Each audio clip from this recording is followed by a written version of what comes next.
Good evening, everyone. Thank you so much for being here with us. It's really lovely to see you. My name is Euthymia Procopé. I'm the Director of Development for a charity called Rediscovering Art by Women, otherwise known as RAW. The talk was going to be chaired by our founder, Sacha Llewellyn, but unfortunately she was unable to join us tonight, so you have got me. I'm very lucky tonight to be joined by an extremely esteemed panel and a VIP guest, of whom more in a moment. But before that, I wonder whether everyone, if you'd all be happy, just to introduce yourselves briefly and a little bit about what you do. So hi everybody, my name's Ruth Millington. I am an art historian, a curator and an author of several art books, including Muse, which uncovers the true stories of 30 muses, including Dora Maar, which is probably why I'm on this panel tonight. So. Good evening, everybody. I'm Anne-Françoise Gavanon. I'm an art dealer.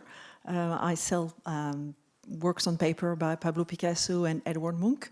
And in parallel of my profession, I've started writing, being commissioned essays for Picasso exhibition by museum, mainly in France and in Spain, and concentrate on the interplay between the different media he works in.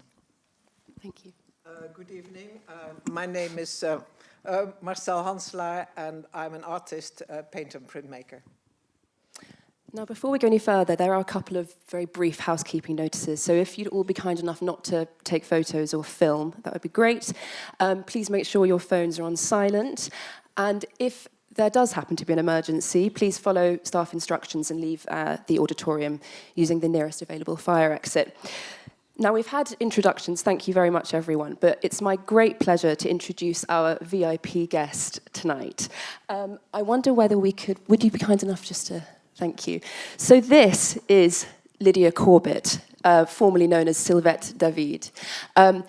You will see in a moment Lydia hopefully appear on behind us. But to give you a bit of context, there we go. there she is. So pretty amazing. We're so honoured that you've joined us tonight. Thank you, travelling up from your studio in South Devon. It's really wonderful of you to be here. So for a little bit of context, you met Picasso when you were 19, I believe, in 1954, in the south of France. Yes. And he, very unsurprisingly, was absolutely blown away by your beauty, in particular your very shiny white blonde ponytail. Yes. And obviously you then became the subject of approximately 60 works executed over the subsequent few months and became known as the girl with the ponytail. So I wonder whether you could just for the next few minutes or so tell us a little bit first of all about how you came to meet Picasso and your first interaction with him, etc. Yeah. Well, it's a long time ago. When I was 19, so I had to go back a long way and walk there. Can you hear me? Yes. So I lived in Valoris in the south of France with my mother and Toby, who was my boyfriend. I met him at Summerhill School in Suffolk because my mother wanted us to be free children, happy, and that's how I fell in love with Toby. And I went back to Valoris, where my mother got a job in a pottery, because she had no money. She was a very good artist in the 30s in Paris with my dad, who was a picture dealer. And so when we went to Valoris, it was such full of potteries all around, and people could see Picasso around because he would walk in the street and everybody was free and happy. It was amazing. And Toby used to make sculptures in metal and also chairs, and he sold two to Picasso, and they were exhibited in the Madura pottery, where we used to go, and Picasso liked them and bought them. And so we carried them by hand to his house, where Françoise lived and the children. Actually, there is a photo of Picasso and I and little children around. It's a beautiful picture. Anyway, Okay. so then he saw me there because we brought the chairs. He saw me, and he didn't say anything until another day, when I was sitting with my young friends, smoking, of course. I learned I learned in England, and then we sat on that terrace where they dry the pots, and he came over the wall with a picture of a girl with a ponytail, very quickly drawn. And it was an invitation for us to come in. So we rushed to his door. He opened the door, and there was a grass with little dandelion around, very wild. And there was his studio, and we talked a lot with the young friends. And I was very shy, and I thought, because he said, I want to paint silhouette. And I thought, oh, how can he choose me when this girl much better looking than me? No, he wanted me only, and I wondered why. He liked my quietness. I think he liked that, because he was losing his children. We were going with François Gillot, and he said to me always, you have helped me during my sad moments, and I'm grateful to you. I would say to him, well, I thank you. And he gave me a beautiful portrait of myself, which I chose. And I would say thank you. And he would say thank you to me. And what was your experience of the man himself and with working with him? It's very positive, I believe. Yeah, very lovely. I mean, he always was kind to me, respectful. He knew that I would run away if anything funny happens. I was very careful because I was hurt in my youth about sex, awful, being So I was shy, but I had a boyfriend, which was my age, and he loved me, and Picasso loved Toby too. He would come and talk, and then I would sit with Picasso in his studio and look over the hills in a rocking chair, and he would buy me cigarettes. Of course. And he had he had made a pyramid of Gitane cigarettes on the floor. And he would say, look what I've smoked. He was very proud. And can you tell us a little bit more about his creative process? You mentioned it all began with a sketch, but I believe the portraits of you were in different mediums, weren't they? He did. Like, he painted me in this grey coat, which Toby made. Toby was very bright. He used to make chairs, sculptures, all sorts, clothes and jewelry for me, necklaces. Amazing man. Do you still have them? No, I've lost some. Some have gone. Oh, and a thing for my ponytail, along, very high, yeah. Amazing. Anyway, Toby loved Picasso, we both. And also he cut metal sculptures for Picasso. You see, Picasso liked using young people around to help him with his sculptures, his pots, or whatever. And then after that summer, did you stay in touch? I mean, I know there is also someone else here who met Picasso a few years later. We'll talk about that in a moment. But what was your relationship like after that? Did you stay in touch, or? No, it was always good. But what I remember is that one day I came and he had painted me without a top on. Right. And I think it was an invitation for me to say, oh, I'll pose in the nude if you like. But I wouldn't. So he never asked again. Okay. But I love that painting. It's very, very sweet, beautiful. I love them all, actually. They are amazing portraits, which inspire me ever since. Since I'm 45, when I was 45, my children grew up, and I started painting my portraits. And actually, we love them. Everybody loves them. Because you're still a very active artist today. You're Yeah, saying I still make lots. mostly ceramics these days. Well, I think you make said. ceramic too. I Yeah. paint on pots which are painted white. And I love doing that because I love doing one line like Picasso does, very quick. Yeah. I'm very quick, actually. So, Yeah. so just before we finish, so I just Yeah. the other person I mentioned is actually your daughter, who we've also got with us here tonight. It's Isabel. And you say there's a wonderful photograph of Picasso meeting your daughter. Could you tell us a bit more about that moment, or? Well, we came to say goodbye, really, Right. in 65. And Isabel came. She was 2 years old. And she would make him turn round and round in his chair. Sweet it was. And he said, your little daughter is like an English painting, you know, the man who painted children. I forgot his name.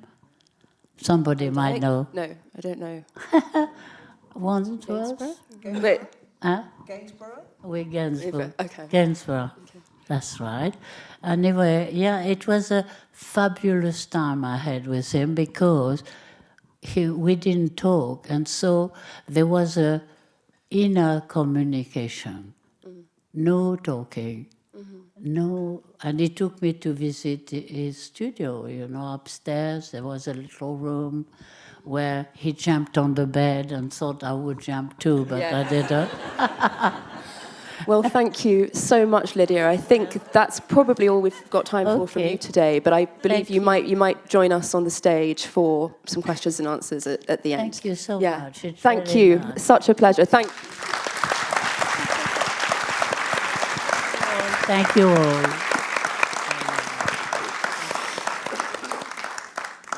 Okay. So, without further ado, thank you. You all right? All good? Okay. Perfect. Thank you very much again. So now we will return to our panel. So I thought for the benefit of everybody and just to kind of slightly give our talk tonight a bit more context, we would just do a sort of overview of Picasso's women and who we'll mostly be talking about tonight. I don't know whether you would like to sort of kick that off, Anne-Françoise, or... Yeah? Yeah, so thank you very much, Lydia, for this wonderful testimony about Picasso and just posing for him. So I think I will contextualize. I mean, Picasso and women is such a subject. We could be there 6 hours or even more. I mean, it's all symposium, basically. It's the theme of a symposium. So I think the best is perhaps to contextualize it within the exhibition that is still on and finishing on the 30th of March, curated by Catherine Dunn. It's a wonderful exhibition in the sense for several reasons, but one reason is the fact that Catherine has adopted a chronological view of Picasso printmaker, and it's wonderful because you see what he's going through, and all the media is experimenting, and he's always pushing himself. And I think I really encourage you to go to see it. In terms of the woman, basically from a biography point of view, I'll give you a quick run of all the women, yeah? And then we can quickly go through the one who are in the exhibition. So it starts with Fernande Olivier. Then you have so that's the pink period. You have Eva Guel, that's the synthetic cubism. Then Olga Kuklova, who is his first wife, and that the end of the cubism, really the end, but what we call neoclassicism, the return to order, that is linked to the First World War. Then we have Marie-Thérèse Walter, the woman who sleeps. That's how she's been portrayed, sadly, in art history. Finally, we have Dora Maar, the weeping woman, the so-called weeping woman. Françoise Gillot, the woman who says no. And finally, Jacqueline Roch, his second wife, and last muse, the adoring woman. She totally adores him and was there for him all the time.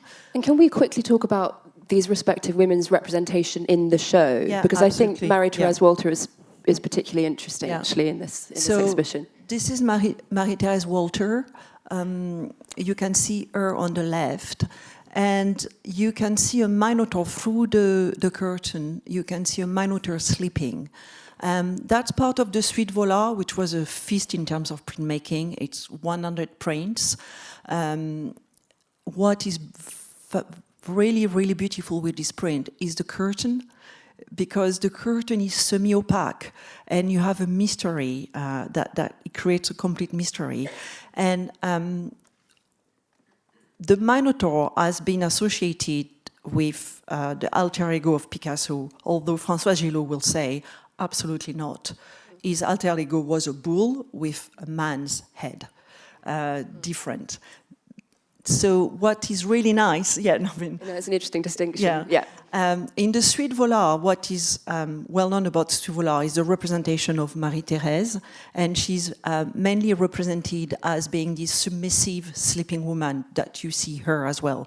She had the Grecian nose, which permeates the whole suite. And here you have Picasso as a Minotaur. Then we have Dora Maar here. And finally, we have Françoise Gillot, who is also the mother of two of his children, Claude and Paloma, drawing. There is also an image of Jacqueline, but we don't have it here. So that's the woman in the show. Thank you. And I think, just kind of continuing from that, a word which came up a moment ago was muse. And I wonder whether, Ruth, you could sort of expand on that, because this is one of your areas of expertise. So it'd be very interesting to hear your thoughts, and then perhaps we could all chip in. Absolutely. So muse is a word that we definitely associate with Picasso. And in fact, I think he's had a huge hand to play in the idea of the muse today. And, I've spent almost 8 years researching this concept of the muse, and this word itself has become contentious in art history. Some people have called for it to be cancelled, and it's become problematic because our idea of the muse today is a stereotype of this submissive younger woman. She's probably taken her clothes off and is posing in the studio of a great male artist, very submissive, she's passive, she's at the mercy of, this great master. However, that is a stereotype, and if we go all the way back to ancient Greece, the muses were divine goddesses who poets and artists and writers, they had to invoke for divine inspiration. And these muses each had a specific characteristic. So you had the muse of memory or the muse of history, for instance. And the power laid with the muse. What's then happened over time is there's been this idea of the shift in power, of the male artist holding all the power, and then the woman female muse being submissive to that. Thank you. And I don't know, Marcel, whether you, as a woman artist, whether you have any thoughts on muse within your own practice, or have you been a muse, or... I have been a muse, yes. I'm sure.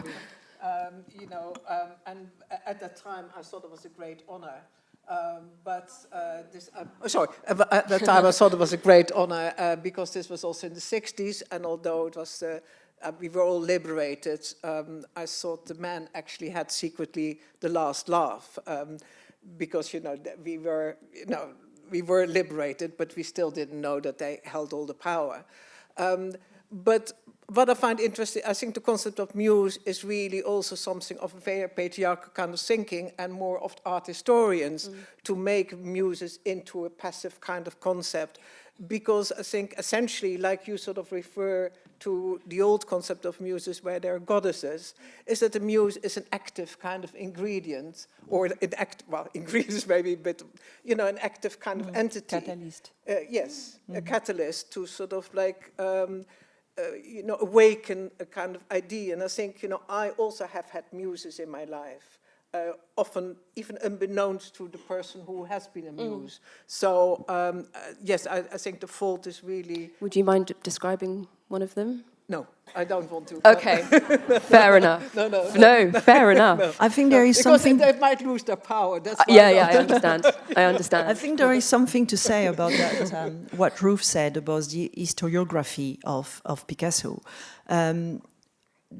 His bodies of work, his corpus of work, is mainly read in a biographical terms, and has been written really in the 50s. You know, Ronan Penrose, Pierre Daix, Pierre Cabane, and it's been written with that idea in mind that Ruth has mentioned as the woman passive and read biographically, and John Richardson did it as well. And actually, there is a great push, which is led by the Musée Picasso in Paris, about the historiography of Picasso works of art and his creativity. And there was a wonderful symposium in 2023 at the UNESCO about that.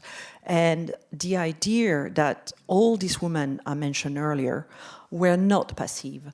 And if I may briefly... Please do. So if you take Fernande Olivier, actually, when Picasso met her, she was very famous within the social circle of the Bateau Lavoir, and he got quite a kick at getting with her. It was the power couple on the Bateau Lavoir, you know. And then later on, she when she wrote a memoir in 1933, Picasso and his friends. It's not a memoir; it was Picasso and her friends. She kind of invented a new way of writing, which was lively, immediate, and that was picked up by someone called Léoto, who was the director of Mercure de France, the most intellectual publisher in France, and I have tons of images like that. I mean, Marie-Thérèse Walter had been totally reassessed by an art historian called Laurence Madeline, so she was not a simply woman. She was extremely active. She was a great swimmer, a wonderful cyclist. She drove by herself to the mountains, to the Alps, and bike. For instance, one very specific example of that is a whole series of Le Sauvetage of end of 1932, which are difficult to understand in that 1932 idea of that. I don't know if some of you saw the exhibition at Tate Modern, of Marie-Thérèse passive and submissive and all this eroticism coming through the paintings.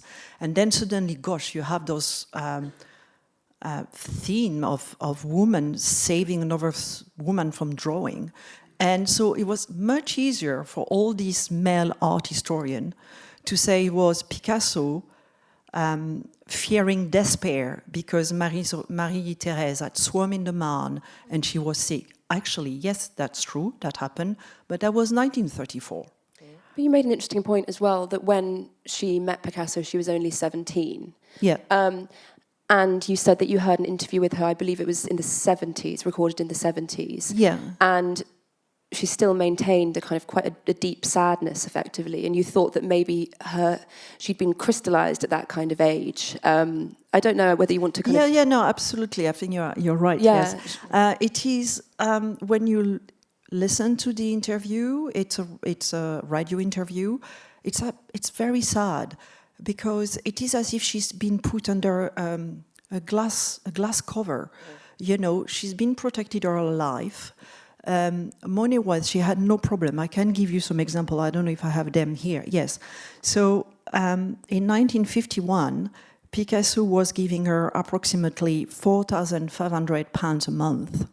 And then, more or less, from time to time, it was £13,000 a month, and sometimes he went up to 19,000 pounds a month, which was quite a lot, and he did that throughout his life until 1960, basically, when Maya, their daughter, because they had a daughter, a legitimate daughter at the time, then later on recognized, married. And so that's a very, very 19th century concept, and Picasso was born in 1881. in the south of Spain, a very macho culture. And that's a very 19th century concept. You take care of your daughter, you provide to her needs, but then when she's married, it's her husband who takes care. And then he gave very little to Marie-Thérèse until she was able to sell some works of art. But yes, in the interview, it was really sad because she talked like a young little girl of 17. And I think it was too much for us to face and be a woman and take legal action, or I don't know, or go to work, I don't know. But she associated herself, she made herself more like a sister of a daughter. Yeah. That's how she portrayed herself, yeah.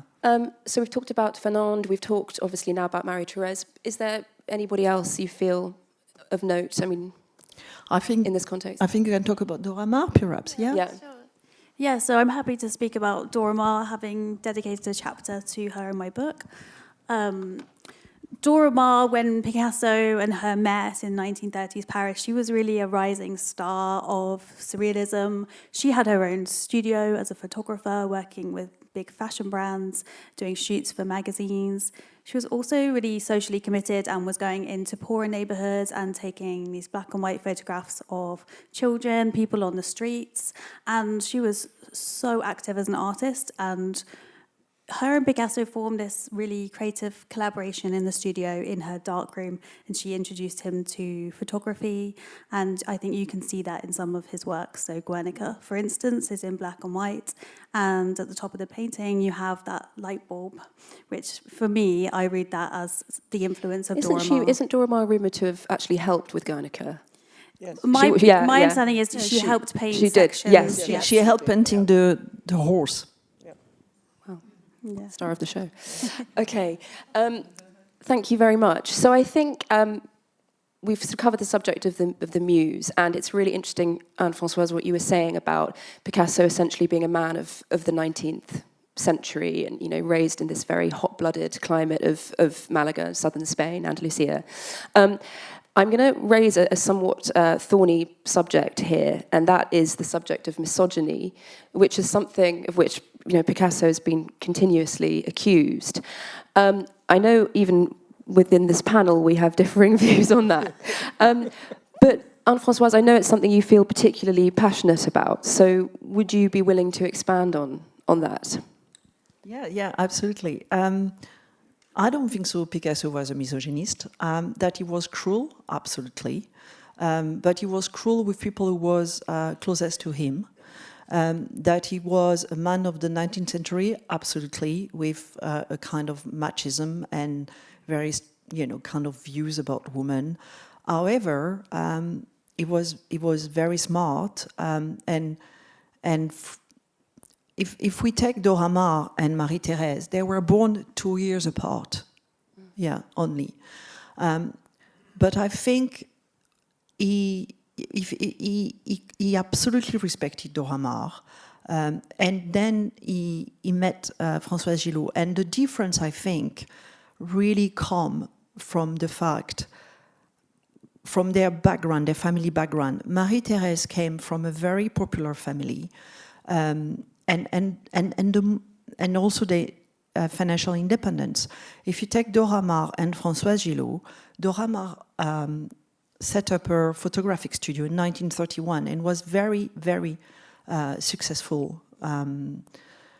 So I think that's very different. And I hear some people saying that he destroyed the woman extra, and yes, he was cruel and maybe he might have sadistic, but if you take Dora Maar, the so-called weeping woman, if we take the dates, and we were discussing with Ruth earlier, if you take the dates, so you will have to hold with me, I'm sorry, because it's a lot of dates, but I'd give you an idea. So basically in January 1937, the Republic government of Spain commissioned Picasso a work of art for the forthcoming Exposition Universelle in Paris. Okay, and on the 8th of January, he start the Dreams and Lies of Franco, which is in the exhibition, and I really strongly encourage you to go and see them. It's wonderful. But then he dithers, he doesn't know what to do. And he does his usual subject of the studio and the artist. Then you have the awful bombing of Guernica on the 26th of April 1937. And that enraged whole Europe. Why? Because it was the Nazi aviation with the fascist Italy aviation bombing Guernica, which was a defenseless town in the Basque country of Spain, obviously asked by Franco. And it was market day, so the victims were mainly women and children. There is a poet who comes to Picasso the following day, a poet called Lerrea, who is Spanish, obviously a good friend of him, and urged him to do something about Guernica. Then he goes on. From the 1st of May to the 4th of June 1937, he paints Guernica with the help of Dora Maar. Yeah? And then, on the 7th of June, he does the second sheet of The Dreams and Lies of Franco. So, and then on the from the 8th of June to the 26th of June, that's where he does The Weeping Woman.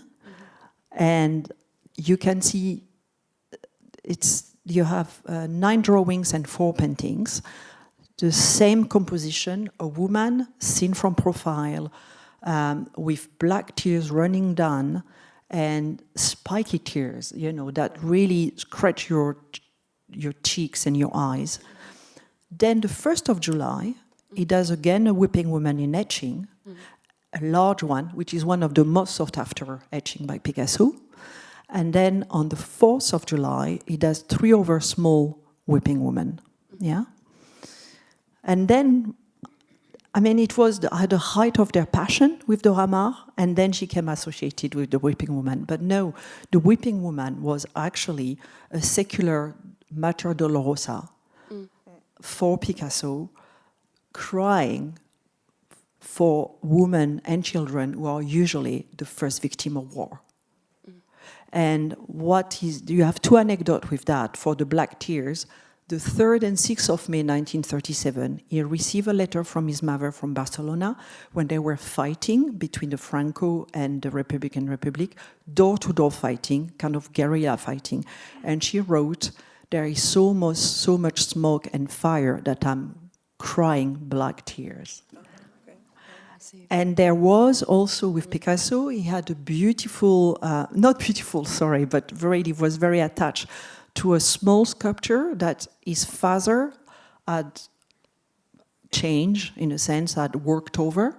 And his father had stuck small glasses to make tears on that Mater Dolorosa. And that's a very typical characteristic of Spanish Baroque churches in the south of Spain. They have little glass tears. And I think here you have the Weeping Woman. It's not Dora Maar. It's so interesting. Thank you very much for giving that context, because I have to admit I didn't know that. So thank you. I just thought it was him. What I'm saying is that he did contribute to, I'm not saying he was not cruel, but I'm saying there is a key issue with the historiography of Picasso corpus, of how you read it. Okay, thank you. So Ruth, having heard that, obviously, as I say, you have differing views, but how would you answer that? I mean, that's incredible detail, amazing to hear, and I'm no Picasso scholar, I have to say. I'd also just like to add a detail about the Weeping Woman. Inside her eyes, there are little warplanes, which I think also... you're correct. We definitely agree on this, that, you know, this painting's often read as a depiction of Dora Maar crying over Picasso, and women are so often seen through this romantic lens, and I think it's dangerous to read a portrait as true life. However, my issue with Picasso is this idea that he sort of moved from one woman to the next and sort of used her up and took the inspiration from her and then idealized her often, particularly in the case of Marie-Thérèse Walter, as this, you know, glorious goddess. But then he would sort of devalue them and discard them and move on to the next muse, often having affairs when he was married. There's that quotation, Ruth, you and I were discussing it earlier, about you have to burn a woman before moving on to the next one, or something along those lines. Yes. He didn't mince his words. I mean, it was quite...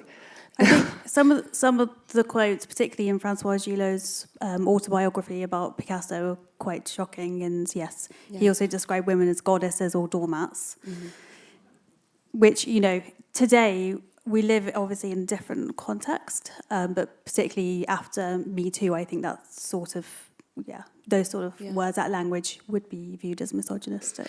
And so Gillot obviously wrote... Oh, sorry, Marcel, go ahead. It's just sort of, I totally agree with what you say, but when I look at Picasso's work, I do not see misogyny in the work. So, you know, I think he was a very highly unpleasant man in many kind of ways, as a person, and certainly towards his women. Sorry. That's okay. No, thank you very much. But in his work, I do not see misogyny. There is a kind of this great desire to understand. He's quite obsessive about women, both as a subject, as an object. And I find it quite moving that he cannot... and I think that there's also something with artists that sort of like, because, you know, the subject and object are the same kind of pool. So I think in his work there's, for me, definitely not the misogyny. He doesn't depict women as kind of like throwaway kind of object, anything. It is this kind of fascination with the mystery of women, which he depicts, and therefore the fascination what it is to be a man. And I think that's a very powerful and quite a moving kind of aspect in his work. I mean, I definitely agree that he loved women. I think he also loved how women made him feel and what they gave to him. My reading is that he used seduction as a sort of tool of power over women and wanted to control them. And yeah, that...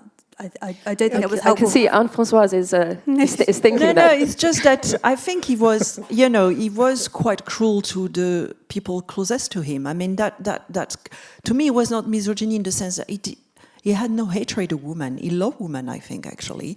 That his relationship were complex and difficult and... You know, I mean, I wouldn't have wanted to be his woman, but he was very cruel to his son. He was very cruel to Jean Cocteau. So I don't think so. He was only to women. I think he was really to the one closest to him, because the only one thing he dedicated his life was art. And I had the privilege to meet the printers who work with him. Some of them, not all of them, obviously. And that's what they say. They say nothing else existed than his art. And you had to have 150% dedication. And I think that's totally incompatible with a private life, in a sense, you know? It is, yeah. Well, that actually brings us on to something we were talking about earlier, which I think is a really important subject, and it's massively broad, and again, we could have a whole lecture dedicated to it. But within the context of Picasso, just thinking about what we know about him as a man and the kind of extent to which it alters or influences our perception of his work. I don't know if you have any feelings about that, Marcel. Quite strong ones, yes. Well, because I think that the problem is that, say, we sort of like know Picasso because of his work. Yeah. So, and then because of his work, we sort of get interested, so to get to know the person as if that will give us an understanding or a deeper understanding of his work.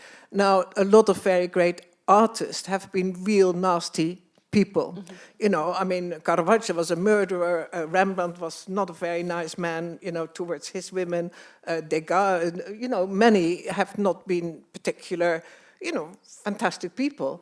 But what we see is their work. And I feel that although, say, to get to know, say, the biographical facts of an artist can be interesting, but for me, the foremost kind of thing is the work of an artist. And in that way, I like to separate, you know, when I look, say, at Picasso's print, say, upstairs, you know, the only thing I see is his absolute awe for his versatility, for his sort of inventiveness, in you know, this enormous drive. Like you say, I think a person with that kind of drive is impossible to live with. Yep. You know, they just so selfish.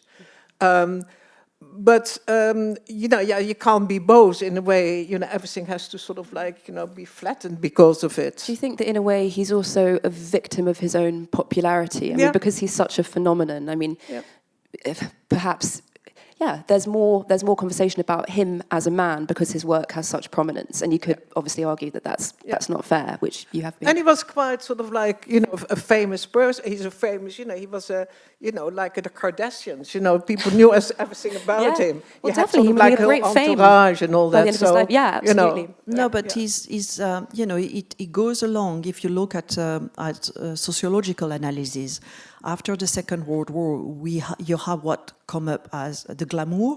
So it's the glamorous side of an artist, and because of a VIP, if you want, and there was one photographer in particular that was key in put it back in place. That was Michel Sima, that he had known in 1936. And Michel Sima, you know, it's Michel Sima who got him to the Palais Grimaldi, who is now the Musée Picasso in Antibes. It's actually Michel Sima who told him to go to see Dora Maar in Valoris for the pottery and the ceramics. And it's Michel Sima who knew all the Magnum photography agency, Robert Capa, and all these people. And it's Michel Sima who brought them in the south of France. And you have the famous photograph that maybe you all know with François Gillot walking in front of Picasso, and Picasso at the back, like a bit of a puppy in a sense, holding a big umbrella, you know. And there is this, there is a glamour side that happens, and then he becomes a brand. Yeah. He is a brand nowadays. Even within his lifetime, exactly. So I think it's, I think people, like Marcel said, it's kind of a Kardashian idea. People want a piece of it. And out of interest, how do you think that affected his practice? Do you think he gave the people kind of more of what they wanted? Do you think it thwarted his creativity at all, or he just absolutely did his own thing till the very end? No, he had his.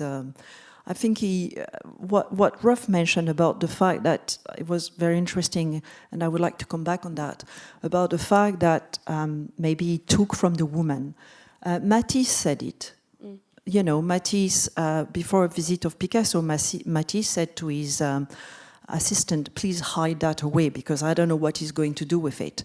And it's true, he had this unbelievable genius, artistic genius, visual genius, to understand the form and brought to a level that nobody had perhaps achieved, and unless Matisse, I mean, in his eyes, Matisse was his alter ego in terms of, painter, and they were friends, and they kept discussing, exchanging, you know. And that's what sort of frenemies.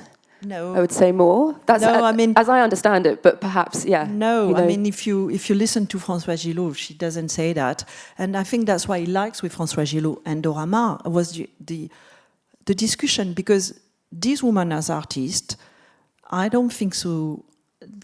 They got better, sadly, with Picasso, their art.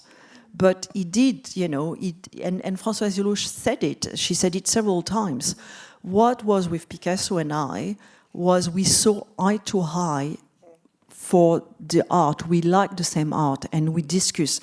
And it was proper discussion, you know. But didn't he try and thwart her career by calling people, you know, gallerists, people who might represent her, write about her? Is that true? He did and that. If so, why did he? He did that at the publishing of the book. Yes, at the publication of the book, he did that. Yeah. Yeah. But initially, he helped her because she had a contract with Kahnweiler, his dealer. Interesting. So I want to just, sorry, Ruth, go ahead. Sorry. The subject of separating the art from the artist is something I've obviously thought about a lot. And for me, it really depends on the image you're looking at. We saw a still life by Picasso up on the screen earlier. Should we show the Gillot, by the way? Sorry. Yeah. Yeah. The picture of Gillot. Yeah, and that's a lovely work there. for me, I can separate the art from the artist if I'm looking at a landscape or a still life. But the problem for me is when I see a portrait, for instance, maybe a self-portrait, the one of Picasso as the Minotaur coming, to prey on a younger woman.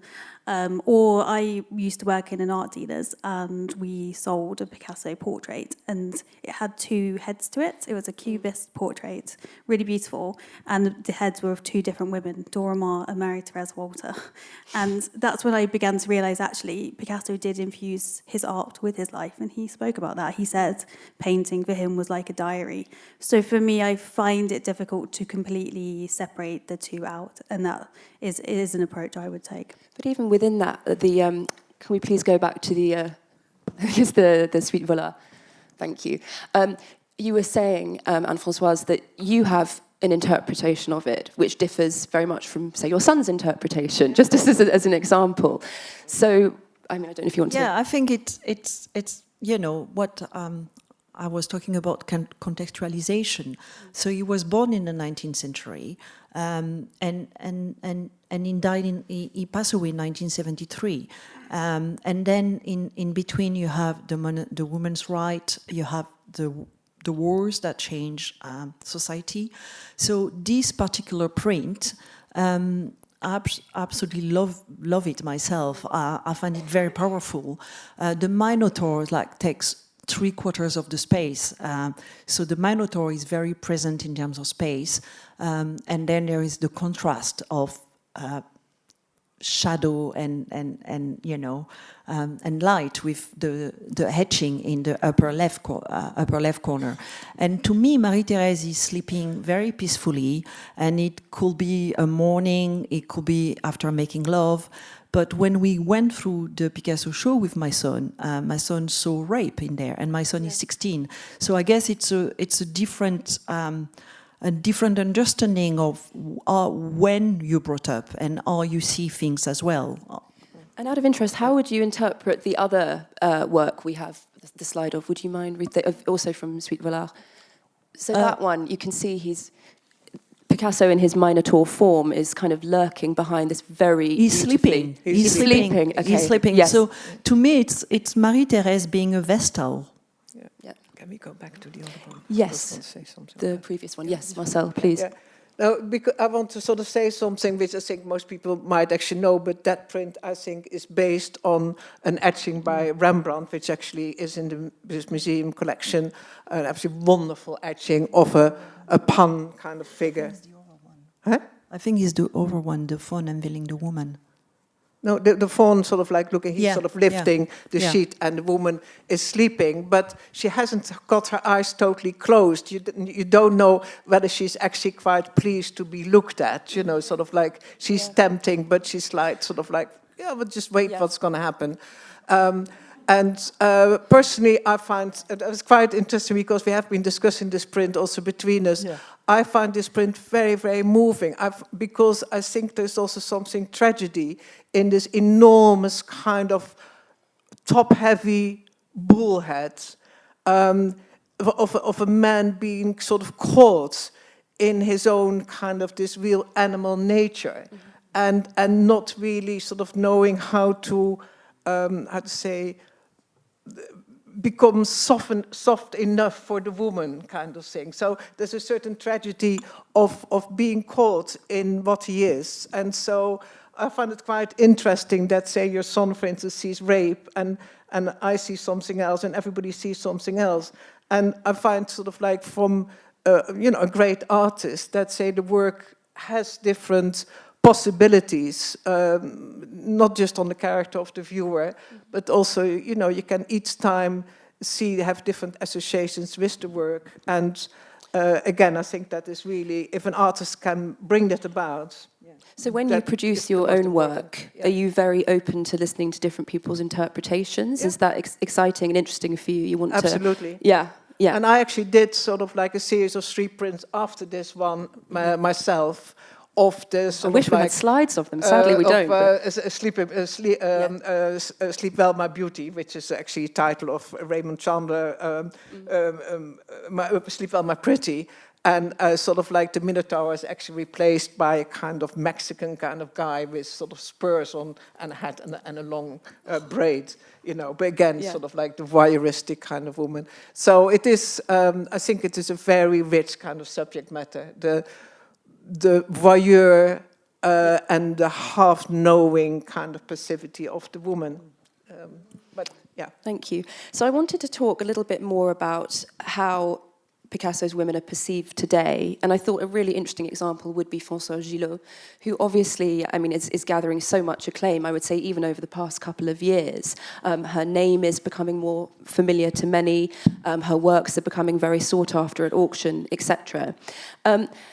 So I wondered if we could talk a little bit more about her, and also from what I've read, she was Picasso's woman who got away, as it were. You know, she didn't become a victim of his. She published a book about her experiences with him, which obviously he did try and to stop the publication of that. But I just thought she was an interesting example of one of his women who is sort of regaining their voice, as it were, and is seemingly continuing to rise. Don't know if you have any thoughts, maybe, Anne-Françoise, in the first instance? Yeah, and she was not the only woman who got away. Got away, yeah. Okay, maybe the only one. Yeah, Fernand Olivier left him in 1912. Yeah, because for an Italian futurist. Picasso, didn't she? No, they Françoise didn't. wasn't Okay, I was going to married, say she's the wife. But, who got away, but yeah, no. Fernand Olivier left Pablo Picasso in 1912 for OP, for an Italian futurist. Right. So I think she explained herself that she's seen as being the woman who says no, not because she left, but because in their discussion she was not afraid to say no. Whereas at the time when I mentioned earlier the glamorous side, Picasso had become an icon, and everybody was saying yes to him, and until the end of his life, basically.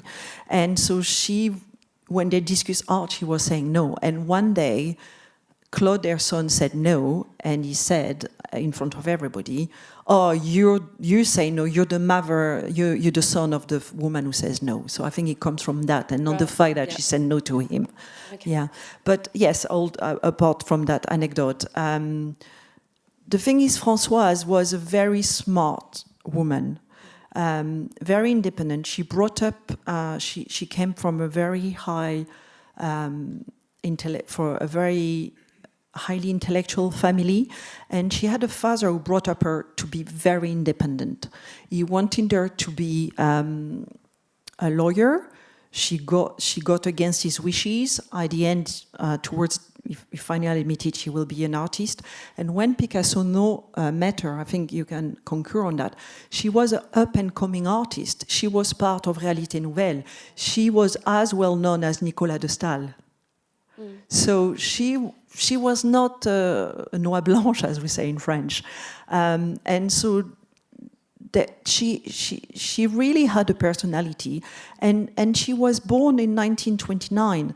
So during the war, you know, she was part of that wave of women who came with independence in mind, contrary to Marie-Thérèse, let's say. Dora Maar she was supported by her parents as well, Dora Maar, very much so. Her studio photography was financed by her dad. And when she left Picasso, Françoise, she says it, what catalyzed it was her dad, with whom she was estranged, who call her and say, "I hear it's going badly. I'm here if you need." And I'm sorry to go back to something very mundane, but there was money for her to leave. Yeah. You know, there was no money for Marie-Thérèse to leave. Not money. And there was no money for Jacqueline to leave, even though I didn't think she ever wanted to leave. But I actually wanted to talk a little more about Jacqueline, because I feel that she hasn't received too much attention in our discussion so far. I mean, I don't know in what context we could talk about her necessarily, but obviously she was the last of, well, ostensibly the last of Picasso's women. They remained married until his death in 1971. I don't know whether, Ruth, you have, or Marcel, or... No. I mean, she also, unfortunately, did not meet a happy end.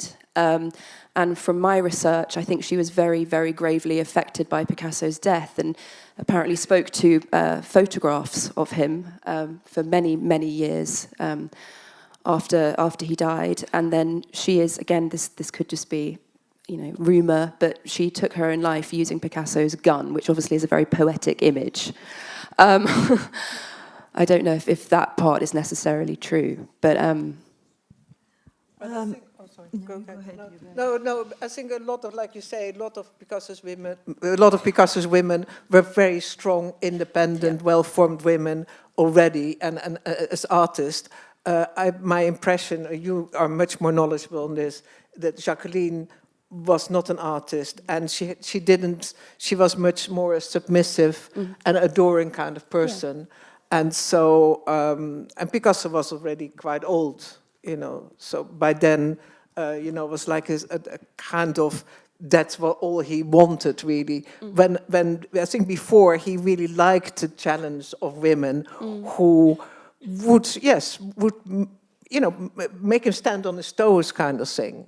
But I think you're making a really good point, which is that we've slightly grouped, or at least I have mentally, I think, a bit, Picasso's women together. But of course, they were absolute individuals with their own personalities and own characters and so forth. So I think we've got a little more time. So I just wanted to ask you, Marcel, obviously you yourself, you're an artist. And I know that you've been practicing for some time now. And I just wondered whether you could talk about your experiences as a woman artist, let's say, maybe at the beginning of your practice in the 20th century compared to today, and if you've noticed positive shifts over the decades, which I very much hope you have. And so forth, just your perception. Well, I think the changes have been enormous. I mean, I started as an artist quite relatively late, so in my 40s. I did other things in my life before that. And because I was mainly self-taught, and I came to this country, I had just come to this country, so I didn't really have any connections with people. I had no art school connections. I didn't really know anybody. I was quite intimidated by really the indifference of people. And so, but my kind of personality is a little bit that when I'm sort of intimidated, I get sort of angry. And when I get angry, I just try again. And I think, I'll just, I'm not using the language which I'm thinking in, but, I'm really, we can imagine. I will just sort of will become so good that they cannot avoid me. And so it was really, I think, I've always, frustration has been, and anger has been a really good sort of a source of inspiration for me. So not angry that I have to kick people or dogs or whatever. It is more, I'm not no, I'm not even angry with myself. I'm just sort of saying, well, I'm just going to try to have the last laugh. And I'm still very much like that, And in that, I think my confidence grew in that because, people would, I was much more an abstract artist before, that people would sort of they were maybe not interested, or they made fake promises and it never went sort of one step forward, one step back. That at some point I thought, well, whatever, I will just do whatever images which come out. And I became very shameless in my images, sort of in contrast to my sort of daily behavior, which is quite civilized. I comb my hair, I sort of put 2 shoes on and all that. I look like everyone else. But in my work, I just, things came up. And in the beginning, I was a little bit shocked by the images that came out. And then I thought, well, it doesn't matter because, they're out and it's not me anymore and they can deal with it. And I'm sure that their inner life is as wild as mine. So, and that really seemed to work. So the whole, but also there were people, of course, who had paved the way. Of course, they have the hill, in the 70s, you had Austrian, how they're called? Well, I'm just thinking, if you began a lot of women had paved the way. Well, if you began your career in, let's say, the 80s approximately, that's obviously not post-feminist, but you had, big advances had been made in the 70s, so it was perhaps I'm not going to say a fairer climate, but, foundations had been laid perhaps for you to... Absolutely. Yeah, absolutely. Yeah. And I think, people like Paula Rigo, they just sort of showed that... Why is this not working? Yeah, that you know that you could do things without shame, and I think there was still, for me, even if I had sort of like lived a little bit of a wild life, there was always this slightly, oh, well, some things are not female enough, you're not feminine enough. And at a certain point, partly because I was then in my 40s, I thought, oh, well, stuff that, and I just did whatever I wanted, and things started to work slowly. This is what we absolutely love to hear. So I think, So I think just to conclude our discussion, I mean, I don't think this wasn't a debate per se. We didn't need to reach a conclusion. We didn't need to agree on everything. But I think it is interesting. It obviously is a contentious subject, as I said at the beginning. You know, everybody has their own differing opinions. But I do think, Picasso can't be tarred with a single brush, and there's always a counter argument. And also, I think, what we were saying about all of the women being individuals as well. It's not just a single. They can't all be described in the same way. But I do think the fact that we're having this discussion, this isn't really about Picasso. This is about his women, the women who made him.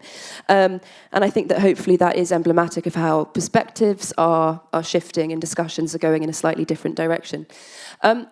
So thank you all very much indeed. We've got a bit of time for questions, and I wonder, Lydia, would you be willing to come back on stage? Because I'm sure people will have questions for you. Why don't we, in honour of that, put your beautiful picture back up? Now, I don't know, do we have a roaming mic? Yes, we do. Okay. Just wait for Lydia, and then we'll... No, you were kicking the table. No, it was sliding. Does anyone have any questions? We can. Yes, lady. There. Yeah. Thank you. No, it's okay. We've got the mic. Just, if you wouldn't mind just waiting 1 minute, we'll wait for Lydia to sit. It's still cold. It's freezing. No, don't be silly. That's okay.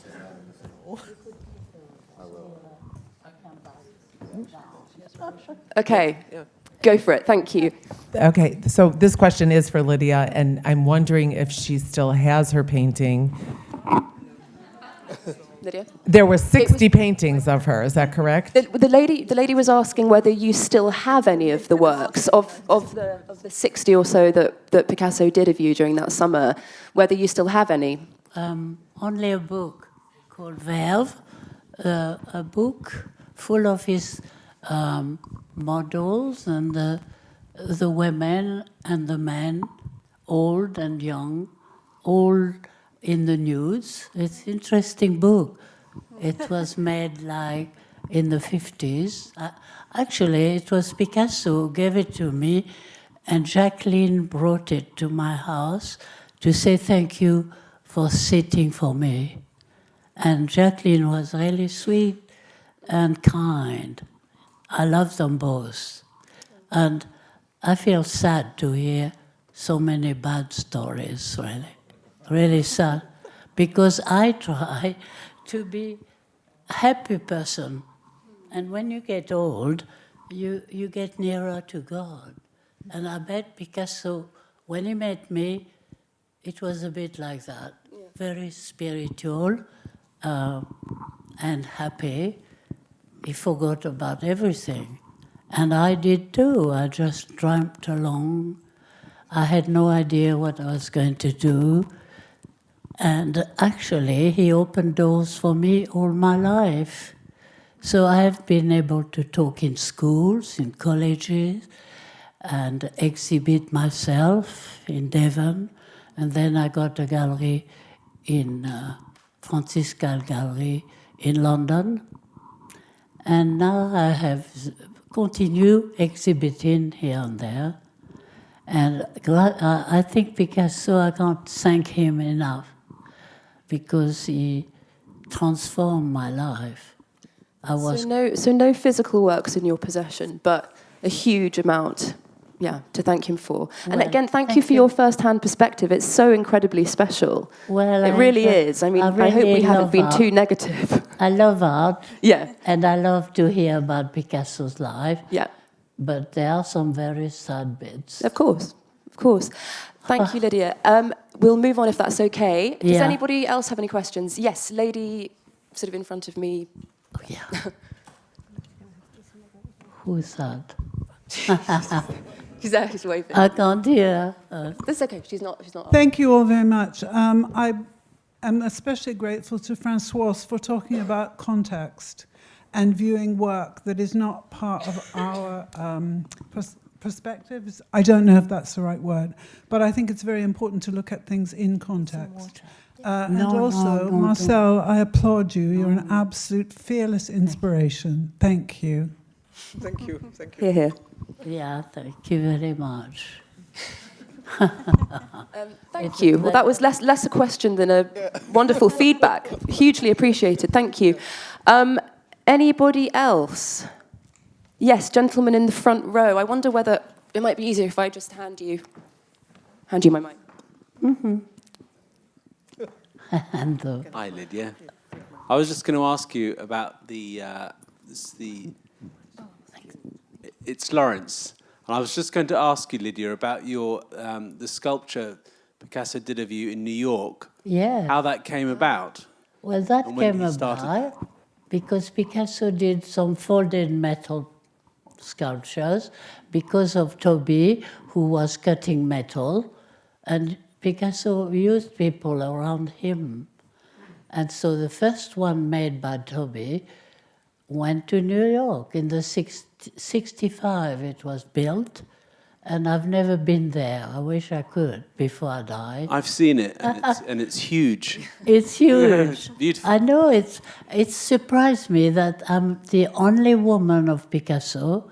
I was a muse, but only me so big, and I'm the most ignorant of them all. I think we may want to say, Lydia, that it was a folded sculpture that has been blown in, I don't know, tenfold and made in concrete. That's why it's so big.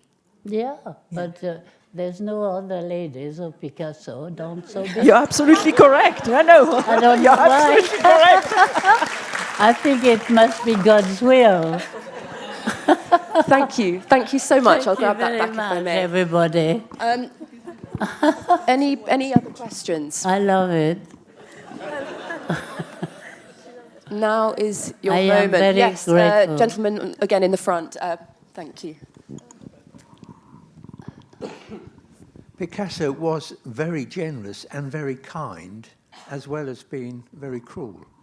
So He was, absolutely. There are many examples. I mean, the one I can think of in the context of that talk is he had his, during the fight of the Spanish Republic against Franco, he had his secretary Cervantes, but then he employed someone full-time just to take care of his support to the Spanish Republic. And he set up a hospital in Perpignan. He helped people to cross the border, but obviously he kept it under the radar. He couldn't, he couldn't. But this gentleman called, I forgot his first name, but his name was Miguel, surname, became then his last secretary after Cervantes. And so he was very faithful as well, very loyal with all his friends. That's just an example, but he helped tons of people. Yes, thank you. I think, you raise a very good point. I mean, it's a bit reductive, just, it's not quite as binary as somebody being a good person or a bad person. And I hope we've sort of conveyed that as well. Anybody else? You have a living muse here. Yes, yes. Sorry.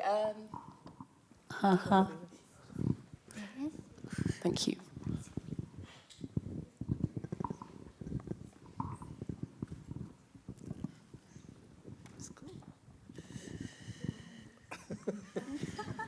Thank you very much. I would like to hear, it's not the same relationship, but the influence of his mother and his sister in relation to his art. If I may just quickly, Anne-Françoise, I think there was, when his sister, Conchita, she died very young, didn't she? And I think he said something along the lines of, I don't entirely understand it, but it was something like, God, if you save her, I'll never paint again. But then he did. He couldn't help himself. And then very tragically, she died. And I think he always had a very complicated relationship with that in a way, having felt on some level that he'd been responsible. Again, I don't know if you can corroborate that. It's just something that I've come across. Yeah, no, that's what he said. He said it to his, people closest to him, and actually the medicine that they were waiting for arrived like 2 days after she passed away, sadly. About his mother, it's a very good question, and that's a research that needs still to be done. She was definitely a strong woman. She adored him, we know that. She wrote him very, very regularly, sometimes like almost every day, sometimes, depending upon she came from a good family, kind of low aristocracy, and I think he was proud of that. His father, they had problem making ends because his father was not a provider. And I think, I don't want to do, bad psychology, but I think that might have played maybe with him being such a savvy businessman, because he was not a bohemian at all. It was only a few years. By 1908, he had a driver and everything. So, the idea of the bohemian. So it's still, it was very close to his family, because then, all his nephews went in the south of France. And Javier Valito, for instance, was an artist. So I'm sorry, we don't know much about. When you read their letters, when you see them, it's written very tightly and very densely. So, but she was a strong woman, and I think people say, I'm just repeating things. People say that she was driving the family from a financial point of view. But I have no proof of that, so, it's really to take with a salt of pinch. Pinch of salt. Thank you. Okay, everybody, last chance. Yes, gentlemen. Another. 4 rows back. Another. It's an interesting subject. Another. Yeah, another. What is the question? Oh, we're about to hear it. We're about to hear it. Okay, this is a question. You had the extraordinary experience of sitting for Picasso, and I was just wondering, is it possible in any way to describe the energy of sitting for him, of him working, concentrating in front, being present, his actual presence? Did you hear that? For me, Lydia? that sort of, but it was whether it's sort of difficult to describe, but whether there was a particular sort of energy you felt, or if you could talk about his presence. Yes, that was. It was like sitting in a contemplation, peacefully. I could feel his excitement about making my being on a canvas, and I was very innocent and didn't really talk. I was very shy, and he was always very happy. We were happy together. So he said, "You helped me during my difficult time." When I left for the last time, he opened the door and said, "You can choose any painting you want." And what happened to that? And I did. Established, sadly, it's not. A lovely portrait of me, all in greys, like a photograph, really. But now I would choose the Chicago one I like, with the girl sitting in the grass with her ballet shoes and eating grass. I used to love eat grass. You know how it's very sweet, and I love it. You did mention that you work with lines very swiftly, and like Picasso, you said. So I was just interested. Was that something you observed when he was painting you, drawing you, or? I didn't get that quite, but I wish I could. It was, well, as I understand it, it was, did you witness his technique, the kind of deafness of his technique? Yes, and because I think I paint like him now. yes, well, this was the other part of the question, was do you think that influenced you? Yeah, to he an had extent? big pots of paints all around, and it was very quick. Red, black, you know, big black line, I do that. And I think when you're young, you learn from seeing and saying nothing. Extraordinary. There's a real truth in that, I think. You feel the feeling of him, I'm sure. I feel now he's like my mystical husband, really. Because I'm in another way of life now, the way of letting go and letting God. Again, I think a very important life lesson. I don't know if anyone has any more questions. Yes, the lady in the front. I'll give you my mic.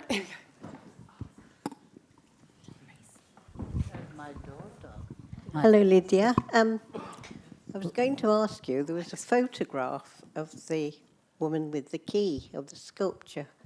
Yes, who's saying that? It's Barbara. Barbara. And, yes. And he was obviously talking to you about the sculpture. Yeah, that sculpture. Yes. Nobody talks about it. And I find it so moving. I love it, yes. It's like the eternal woman, you know, lying in the universe. As I'm old now, and I feel nearer to the universe than ever.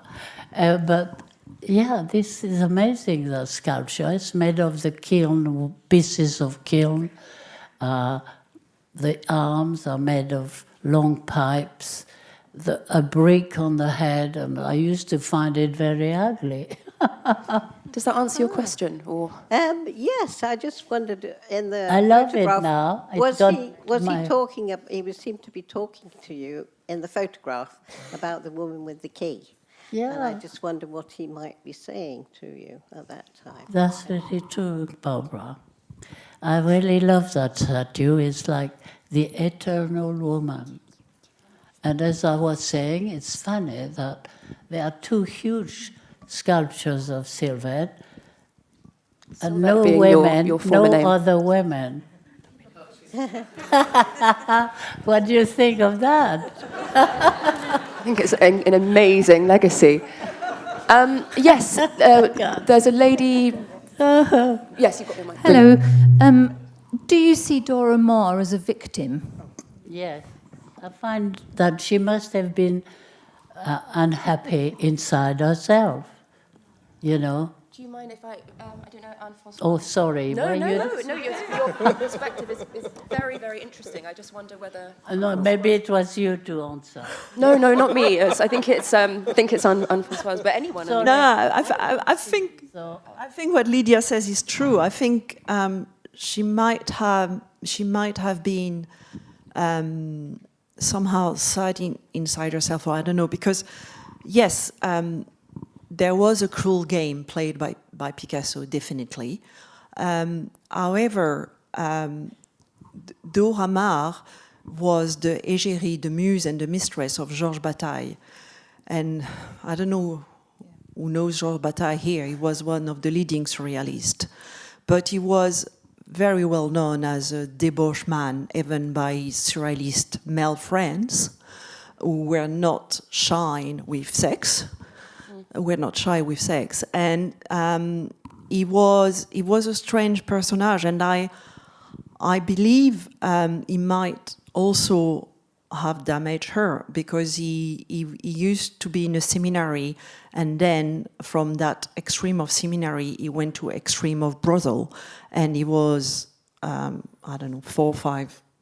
visited 4 or 5 brothels a night. I mean, he was coming from an ideal to filth, and he set up secret society. So he was a leading artist. He was the leader of Contre-Attaque, who was an anti-fascist group. So clearly Dora Maar was very much attracted by that, because she was a fantastic woman in terms of right wing, human right, left wing. She went and took pictures of Spain. I mean, Ruth can talk about it. She knows a lot about it, about children, poor children in the UK. So clearly there was something, but I think he did damage her as well. And there were some report of her having, by our biographer, Combolia, that was published in 1994, Victoria Combolia, of her having anger, feist, mood swings. So maybe there was something there. I mean, but Picasso was not. I'm not saying he did it all. I think there was a background somewhere.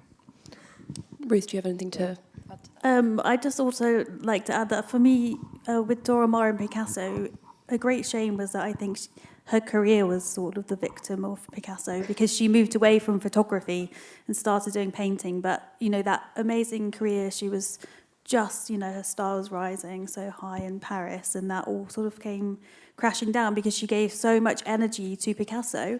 And for me, that is the role of the muse, is sometimes all-encompassing in the studio, and you're giving your all to this artist, but then there's no space left for your own practice.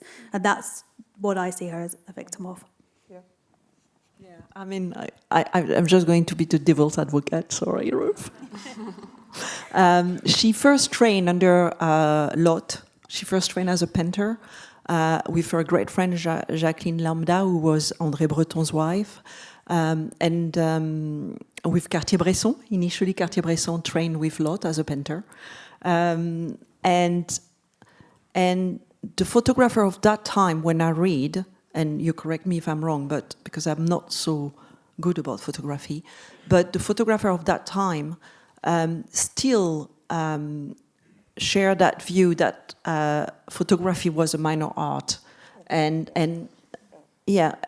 still some of them still aspired at being painters, and I think maybe that's also something that played with Dora Maar, even though it allowed her to be fully independent. And I repeat it was not that rare it was rare for that type of woman to be financially independent in 1931, so I think, I think that played as well with her, with her switch to painting. But she went back to photography towards the end of her life. I think for me, it's just that the gap there, and I think this is a fact for a lot of women artists where they've taken a career gap. And as we're saying, the context is so important. We're talking about these women now, but actually we need to consider when they were working, the ideas that the woman would be, say, secondary to a man and do more of the domestic duties. This is true for so many muses throughout history, and I think we can't ignore that as well. Well, and what was mentioned very lightly, again, sorry, I keep forgetting that, sorry. What was, so in passing, was of course the financial situation and that is still present now for a lot of, women who are artists. They cannot sort of like develop their art well enough because of finances. And even in those times, again, I think finances was very... women were not even allowed to have, I think, their own bank account till 1975 or something. 1965 or in France. 1965 in France. I mean, Married so woman. a lot of things, women were very much dependent on the say-so of a husband in order to be financially independent. And so, I think we forget often that definitely must have played a role, in the behavior and tolerating situations which were not, ideal. Yeah. Thank you very much. Well, I think that brings us to the end of our talk this evening. Thank you all very much. A huge thank you again, Lydia, for joining us. If I may, if you haven't seen the exhibition already, it's open until the 30th of March, so definitely go. If you do feel inclined to check out Rediscovering Art by Women, I would be incredibly grateful. It is an excellent charity. I'm looking at my business partner in the audience. We do brilliant things. But thank you all very much indeed, and I hope you enjoy the rest of your evening. Thank you. Thank you.